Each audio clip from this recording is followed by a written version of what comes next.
Hey, it has been a hot minute since I have sat down in front of a camera, so if I'm a little bit awkward, that might be why. I guess to quickly address what's been going on, I have been doing content creation for about 5 years now. I've had a blog for about 5 years, and then I started my YouTube channel a little under 2 years ago. So it's been quite a long time of just creating content and just chugging things out. And I think once I started my full-time teaching job, I just felt a bit lost in what direction I wanted to go into, and finding the time and the creative energy and mental capacity to be able to put out content. So I really just allowed everything to kind of get put to the back burner and really focused on taking in my first year as a teacher. So I'm so sorry that it meant kind of putting you guys on the back burner, because that was never my intent, consciously, but just subconsciously I was just I need to prioritize work, and so that meant putting all that brain power into that, which meant I had very little room to really think about editing videos or even video concepts to do and blog posts and all of that. So bear with me as I try to figure out what this is and what I want to keep doing on here. But for right now, I have been seeing lots of teachers do first year teacher Q&A. Is very big on Instagram, because as you guys may or may not know, Instagram has this new question thing, kind of like Formspring from way back in the day. So I asked you guys on Instagram to send me in some questions that you might have for any first year teachers, and I'm going to answer some of them. And thank you so much for those of you who sent in questions. And if you didn't know, here's my Instagram across somewhere on here. And feel free to follow me. I post content that isn't necessarily just about teaching, it's about life in general, but I do post a lot of teacher stuff, especially in my stories. I'm pretty much always on stories. That was long enough intro. Let's kind of jump into this Q&A. So the first question I got was, what is your favorite subject to teach? So my degree is in early childhood education and English. So English is something that I feel pretty comfortable in teaching. However, I found that I really enjoy teaching kind of more life skills based lessons. So things that really apply to your day-to-day life are something that I really enjoy, learning more about and how to teach that. And I think eventually I'd like to become a full-on life skills teacher. It's just something that I'm really passionate about, and I think everyone, gen ed and special ed, should really focus on, because there are so many life skills that as adults we don't even have, what are taxes, and how do you budget, and these are things that we really prioritize in special ed, especially in the higher grades, because we're getting ready to hopefully transition them into independent living, if that is a feasible goal for them. But just in general, I think life skills are super important, and so I really enjoy teaching those lessons. Yeah. So the next question is, what is your favorite part of the school day? That's a really interesting question. Favorite part of the school day. Is it bad to say my prep? Honestly, I think that's so messed up, but I think it is my prep. But let me explain why it's my prep. So depending on the day, I get either prep in the morning or prep last period, or I might get a double prep period. And the reason why I enjoy my prep so much is because I'm able to reflect upon what is happening in the day, and I'm able to think how I'm going to attack the rest of the school day, or how I'm going to address a skill set that needs to be worked on, or a student that maybe is having a little bit of a harder day, and I take that time to get a brain break for myself and to just kind of reflect and able to make those little changes that I need to, versus days where I don't have a prep at all. It's super difficult to feel turned on mentally, especially towards the end of the day, but just make those minute adjustments within myself to keep the day rolling smoothly and positively. So honestly, I think it might be my prep time, because I get that time to kind of recharge and invigorate myself and, you know, reflect. So yeah, so it's an essay prep. Okay. This next question is really funny. How did you survive? So, I mean, clearly I made it through.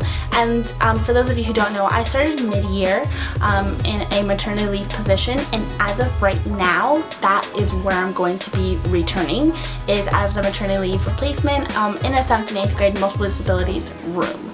And I survived taking it day by day. And to any first year teacher or anyone, you know, going into like a new job in general, like I highly suggest just taking it day by day. It's so easy to get overwhelmed by everything that's going on and all the things that you feel like you have to do, and you have to assess this student and you have to write X amount of IEPs in the next like month, and you just got to know them. Like there's so many things to overwhelm yourself with, but it's literally just like day by day. Obviously keep the, you know, those big, you know, necessities like in your mind, but especially like the first month as a first year teacher, like your job is to get to know your students, like first and foremost, because you cannot teach them without knowing them. You cannot, you know, connect with them and have them engage with your lessons without them, you know, understanding you and respecting you and having that you know, like just connection with them. So it's building that classroom culture.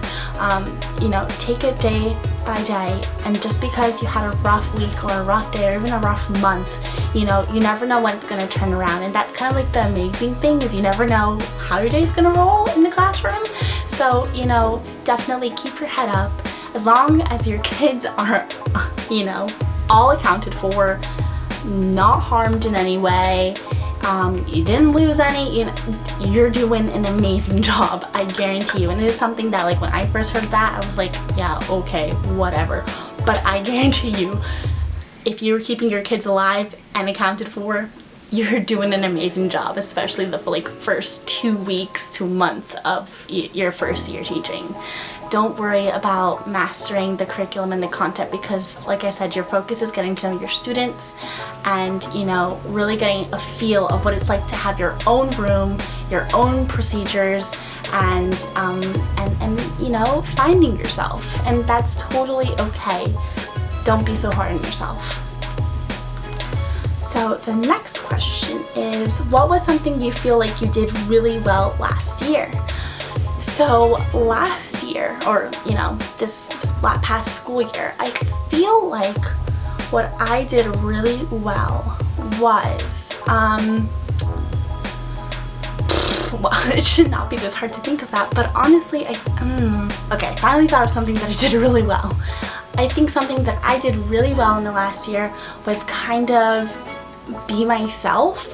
So I think a lot of teachers, especially like their first year, they go into the classroom and they be the teacher that they think that they should be, and not the teacher that they are, if that makes any sense. So, you know, your personality, like, kids can sense when you're fake. Kids can sense when you're putting on a show.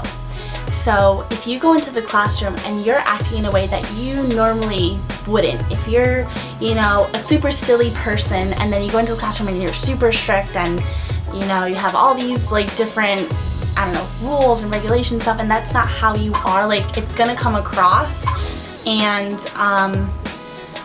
yeah, the kids are gonna see through it, and it's best to just be yourself. So if you're super fun and bubbly, then be that in the classroom, and that's okay.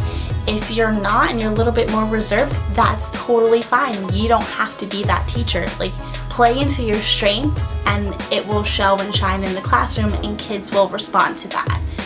Not everyone, you know, really is like a certain way.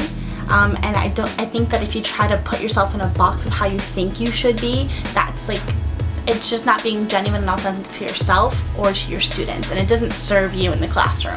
So I think that I was able to just be myself, and I'm kind of like a silly, quirky person, and I let that out in the classroom. And trust me, being with teenagers, because I like I said, technically my degree is in early childhood, but my special ed certification allows me to teach anywhere from kindergarten to 12th grade in special ed.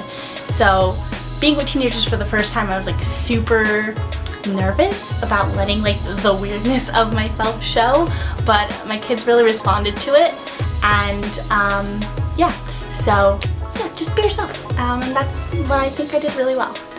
And let's see, what is something you will do differently this next year? So what is something different that I'm going to do? So organization, I like to pretend that it's my thing, but I'm a very scatterbrained person, and so something that I really want to bring into play is like organization in my classroom. So that means, you know, labeling things and having a place to put papers and graded work. It means, you know, organizing my room so that there isn't stuff all over the place, and picking up, you know, regularly throughout the day instead of leaving it towards the end of the day and just kind of having a mess, you know, for half of the day. So I'm really excited to bring organization into it, and also not differentiating, but like varying my centers. So I found that I was copying the teacher who I'm covering for's like her format for centers, and like it worked, they're good, but I felt bored with it, and so if I'm feeling bored, I'm pretty sure my students were feeling a bit bored by it.